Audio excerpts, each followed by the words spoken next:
Hi guys, welcome back to another episode of This Is Your Captain Speaking. Really excited to have somebody on today that's going to be all about branding. So we've had a few people on that have touched on branding, but not somebody that has been as focused on branding and also has worked with a lot of bigger brands. Before I say your name, I'm just going to go through your experience a little bit. So looking back at our guest experience today, he's the CEO of SoulSight, which is a brand design agency with 30 years plus experience in building emotive brands that move.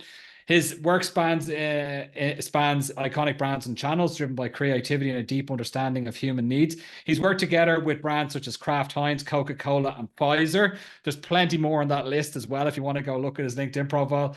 Let me welcome today Jim Pietruszynski. And Jim, great to have you on. Tell us a little bit about what you guys over at SoulSight do. Nice to be here, Andy. Thank you. SoulSight, we talk about ourselves as a full service branding agency, which means anything from brand innovation, which I would describe as the development of a brand name, brand product, and how that develops and grows and gets built. So brand renovation, which might be the redesign of a iconic brand or a brand that has existed in market or needs change, and then brand activation, which would be the amplification of any brand outside of the touch points of just packaging. As we started the agency, I've been with the agency since the inception. We started primarily working in packaging, but then as we continued to learn more about branding and the evolution of branding, found that it was really important to understand that brands have to be holistic. So we started to bring all the brand touch points together to understand that we focus on the brand purpose and how that purpose then links to an empathetic connection with our target audience, the people that we're trying to connect with. Understood. And so I think a lot of people that maybe aren't coming from a marketing background, right? Let's put it that way. They don't think too much about what a brand actually is and what a brand represents and all of the different elements around a brand. So I studied marketing. I also did my specialization in branding. So like I've actually got it very close to my heart, right? But for people that let's say, for example, people that are in IT or people that have that type of brain, if you work with CEOs that maybe are developers at heart, right? Or accountants at heart or whatever. Tell me a little bit like how you're describing what a brand is to somebody like that. So when you think of brand, what are all of the things that are going through your head? Yeah, it's a great question. So brand can mean many things depending on how you speak to it and how it can be interpreted. But when we talk about brand, we're talking about not just the brand, not just a logo, not just a package, not just a name, but the experience that you feel when you are interacting with a product or a service and the connections that makes between something that's tangible. So when we think about a brand, it's more about, it becomes an archetype for the culture that we live in today. So I have a little bit of background in anthropology and more on the cultural side, and also a little bit of psychology that I'm super interesting as a hobby. So the psychology of the brand is really a reflection of what our needs and wants are as human beings. So the brand itself spreads out across many different touch points, whether that could be how you feel it through media, how you feel it through music, how you feel it through the presence of someone who is providing a service, what you feel from the graphics that come off of any type of media that the brand represents. So we think about the brand, when we say brand, we think about this purpose in the middle that then radiates out to solving needs for individual human tensions and it has to have a product truth that fulfills those needs. And then just on you hit a good word there, I think, on experience, right? To me as well, like a brand is every single touch point experience that somebody has with an organization. Yes. So if we're talking about the brand of an organization, so the people that you're meeting. So if you like a brand will be tarnished if you pick up the phone and call a hotline because you have a problem with a product, for example, and you end up speaking with somebody that's not the best at what they're doing, perhaps, right? that's going to tarnish the brand for me as a consumer, right? So that experience thing, I think, is really, really important. Would you agree? I totally agree. And I even take it to the point of the brand marketer. If you're a brand marketer, or if you're even working in an organization that works on a product or a service, on the back end, you're part of that brand. The designers that are working on that brand are part of that brand. The agency that's working on the media is part of that brand. It has to all work together cohesively, almost as a community that is all, living the same values and truths and tone to make it work properly and successfully. Absolutely. And that's really interesting. Then when you're going to, let's take some of these bigger brands that are mentioned in your profile, for example, or just any of the bigger companies that you guys would work with. When you're talking about, let's say you mentioned like a brand renovation or a complete redo of a brand or completely concept from new, right? Like when you're looking at across, especially in a large organization, all of the different touch points that a consumer would have with an organization. Like, how do you control all of that, the experience across everything? How do you do that type of rollout? That must be incredibly complex. And like, what's the playbook there? I think you have to be empathetic to how the brand has to live in those other touch points. And you have to be able to be willing to work with agencies that don't, and partners that don't actually specialize in your area. We specialize in branding and understand how things holistically have to work. We developed a process that is called Brand World, where we get cross-functional agencies together in one room, looking at creative all together, talking about purpose, vision, and looking at the output to make sure that all of those touch points are aligned and that the tone of voice and the experience that is felt, there's no outliers. So, I think we live in a world a little bit where there's some stunt marketing going on with social, and that can hurt or help you, and we've seen it go both ways.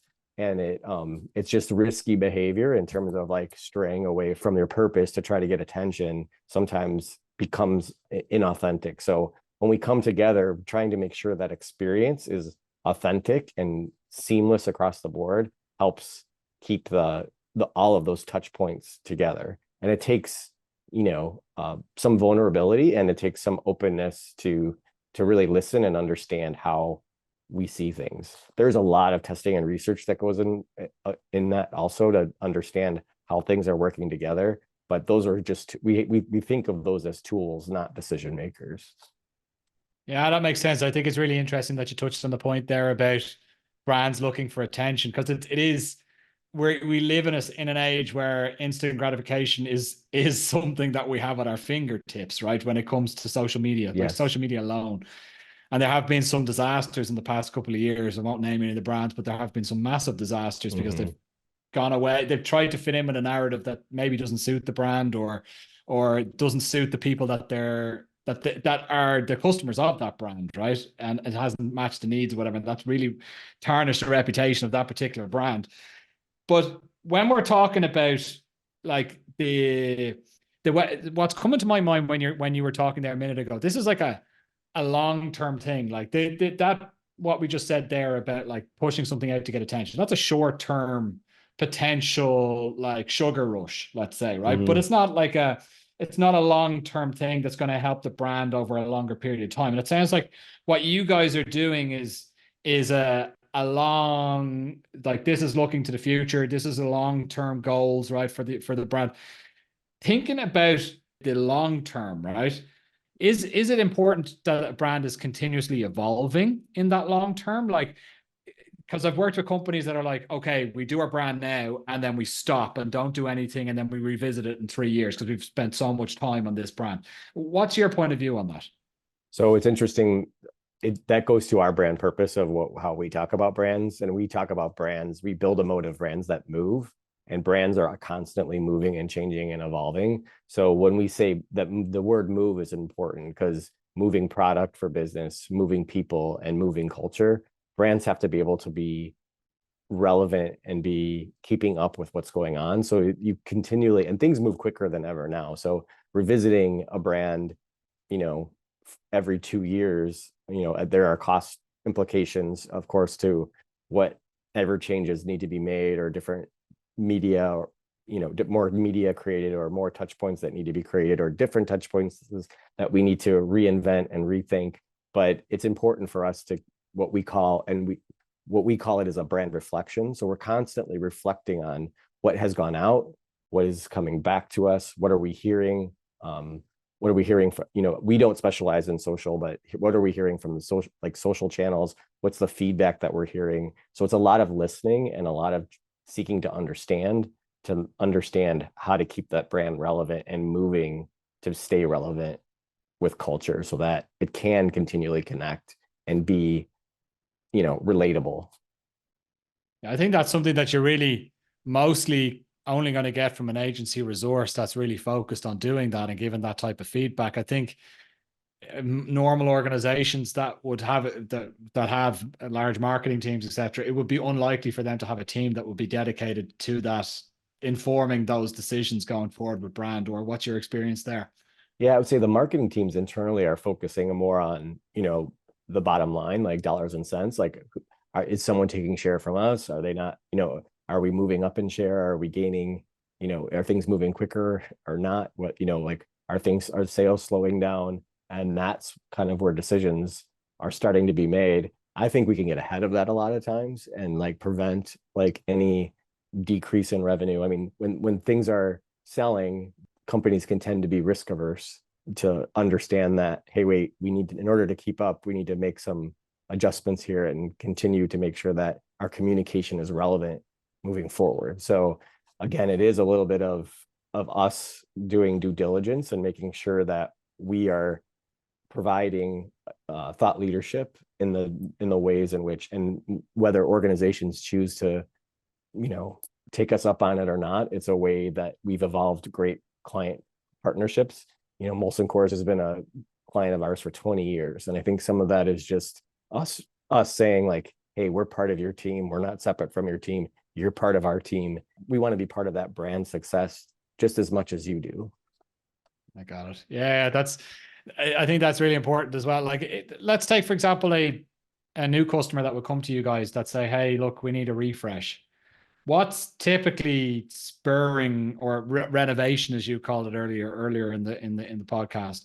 Like, what's normally spurring those organizations to do that? What are some of the things that you've heard from those organizations when you say, okay, why is now a right time? Why do you think now is the right time to do that renovation? Most of the time, it's either a new competitor that's coming into the market that, all of a sudden is the new highlight in the category, or is the new girlfriend in the category. So they're stealing share, or share is being moved over to what's new. It doesn't mean that that's lasting, but it, temporarily, it could be a temporary lift, or it could be something that continues to move. So a lot of times it's someone new moves into the market.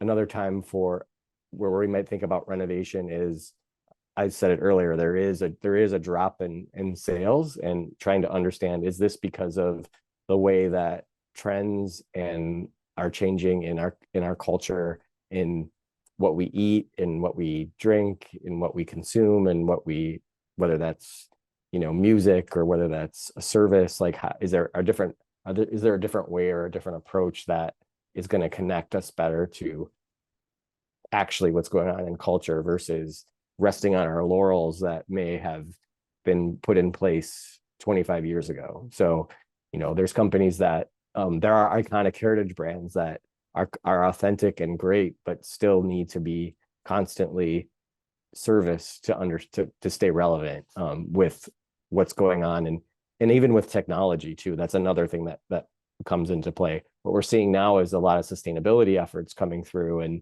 how do we think about us? How can we think about our packaging, or our brand expression, or touch points being more sustainable for the future of our world? Sure. Yeah, I get that. That's yeah, I mean, there's plenty of reasons for it. All right. There's the other question just around timing. So if somebody is coming to you being like, okay, we need to do this renovation, and we need to move relatively quickly, which is always the case, right?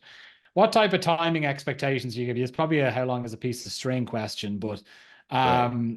but typically, in order to make sure that everything is all I's are dotted and all T's are crossed, what are some timing expectations that you would be giving brands from a start to finish?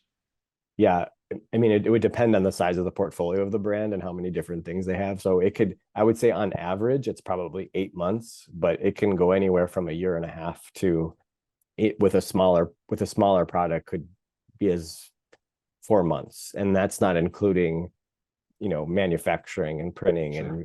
and selling to the retailers and the buyers. Sure. So I think the point is as well, it's a long-term decision that's going to take a little bit of time in order to it's not going to be an overnight fix, but it will have long-term results basically. Yeah, I mean, it is a common theme now for things to continue to want to move faster and faster. And I think you said it earlier, it's that instant gratification that we get now with everything that we consume. We want it now. We can order it and have it at our doorstep in a few hours. Brands are going through the same issue. So things need to move.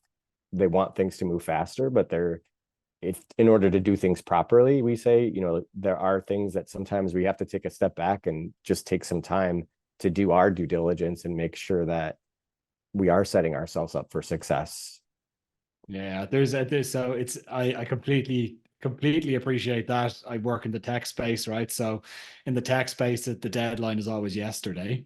So or last week. It's turning more from yesterday into last week, actually. And I'm pretty sure next year it's going to be last month. But Yes. but that's how it goes.